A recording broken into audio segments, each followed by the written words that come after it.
And hello, folks. This is your old pal, Uncle Al. Another cold day.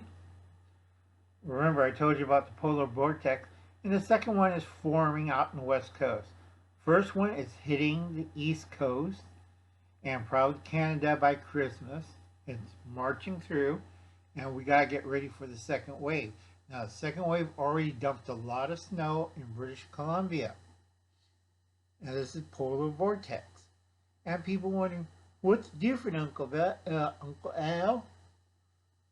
So they drive me nuts. I keep telling them we have two belts. We have a polar vortex coming in, and also we have a thermal belt. Now, Gil in Patton's family compound, I told him you're going to have a couple of days of 35 to 40 degrees. The snow will melt because of the thermal belt. Everybody thinks Uncle Al's crazy. What's the thermal belt? Hold up your plants? The heat, the heat, the heat. No. Okay? Seriously. If you live on west side of Tennessee, it's going to be flooding. East side, it's going to be cold. So you depend. It splits the state in half. I did warn you that from Arkansas, Missouri, draw a line across Tennessee to North Carolina. That's your winter battleground states. A lot of people are like, I don't understand. Well, atop of it, it's like the Arctic North. Below it, it's the tropics. And you have a battleground that goes back and forth. Then they understand. This part of the video is, I got a mail call. Okay? Yeah, let's see. I've been saving up my cash. Remember, this isn't run by donation. All donation goes to the food bank. And what odd jobs I could do, I could probably get a few things for my research. Now, let's see. Number one, from Cold Steel. Okay, this is a trainer. Go back and check out my Cambit ones.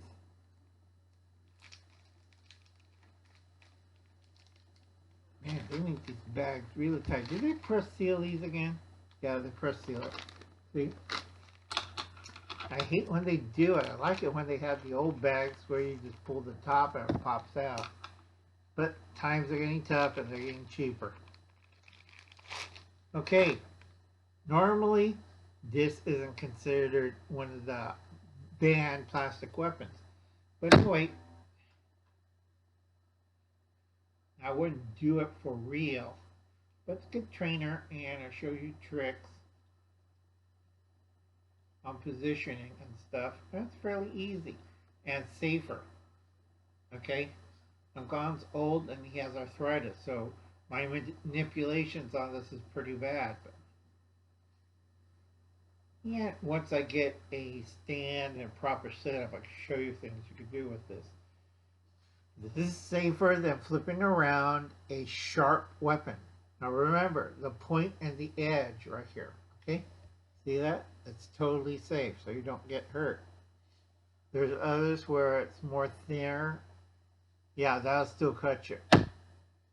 And trying to do on tabletop really close is really hard. Because this one, you need a lot of flex room.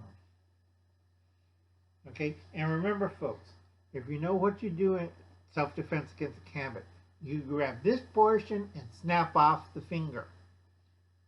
I keep telling people, but if you see the guy hold like this, not with that, or hold it in this position, okay, run away. Guy knows how to use slot. Slot, you don't use too much of the ring thing. That's a northern thing. Okay, and we'll just toss this one away. Next thing is, this is one made in China. It's one sold lots in India. That's where you have a box full of knives.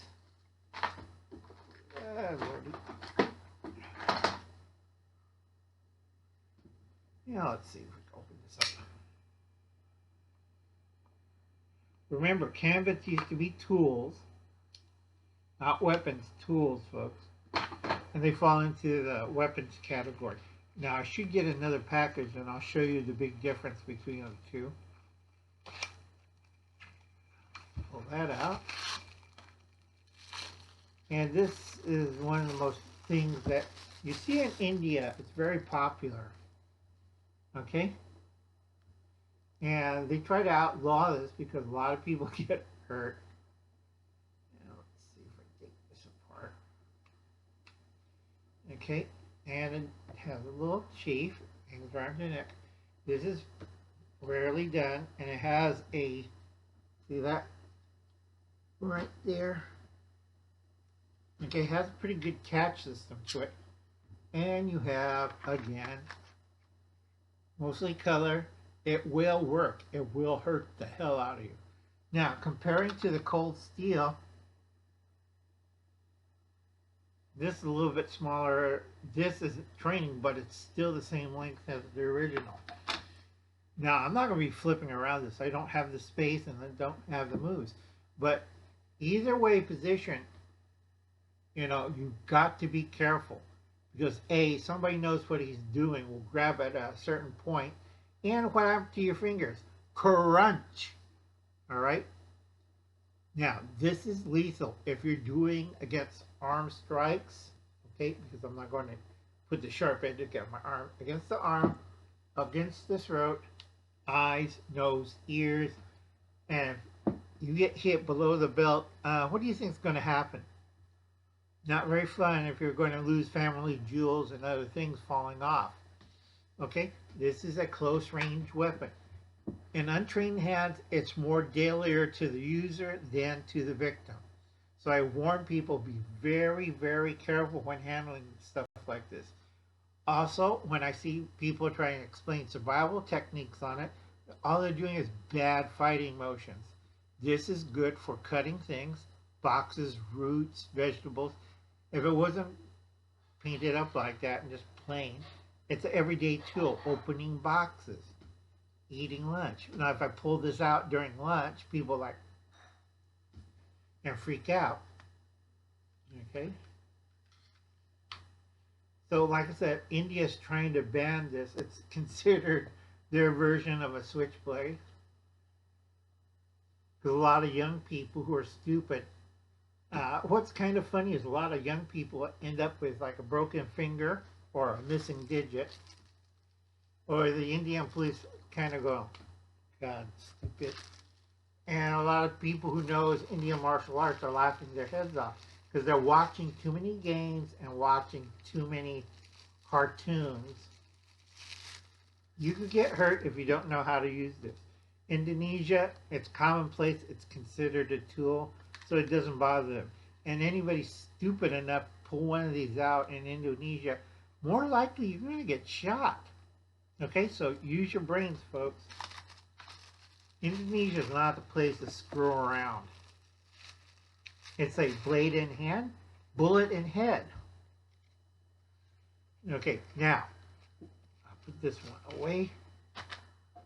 Now, I tell a lot of people, you don't understand the objectivity of a knife fight. You don't see it until I'm really close to you, about this close, and then you're going to miss something. Or you're hearing this ripping sound through your gut. All right? Understand this. You don't see the knife until you see lots of blood and you're lying on the ground wondering what hit you. Okay? This is why I have to get a better setup to do the motions.